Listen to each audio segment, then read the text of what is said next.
dare you? How dare you stand in here and wave the flag of law enforcement, wave the flag of grace and peace when you fought so hard to keep this little bastard out of jail? Emotions certainly high today in court as family members of Officer Mathew Mazany addressed the judge in the moments before Brian Anthony was sentenced. Good evening, I'm Andrew Horansky. And I'm Betsy Kling. Both Russ and Sarah are off tonight. The family's anger and emotion certainly understandable as Anthony admitted he hit and killed the officer and he didn't stop to help. Channel 3's Brandon Simmons was in the courtroom today, and Brandon, he found out his fate.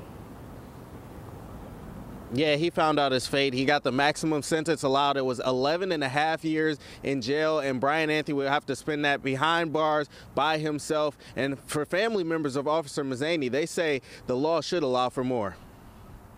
It's been a little over 9 months since Officer Mathew Mazany was killed in the line of duty, struck by a hit-and-run driver while on a traffic stop on Route 2 back in June. The driver, Brian Anthony, pleaded guilty to vehicular homicide.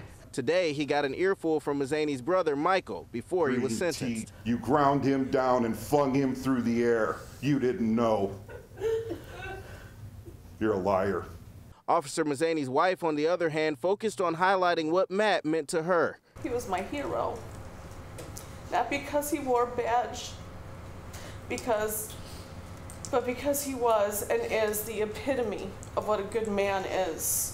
Anthony acknowledged his actions devastated many lives. My use of alcohol and drugs have ruined the lives of others. There's not a day that goes by that I don't pray for the Mazany family, Mr. Mazany's son, his fellow officers, and his friends. His pleas receiving mixed responses from Mazany's family. Mazany's son was forgiving. His brother didn't believe a word of it.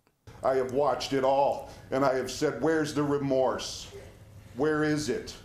Judge John O'Donnell sentenced Anthony to a total of 11.5 years, the maximum allowed in this case, but not long enough for family and law enforcement who say they struggle each day to deal with the loss of a loved one.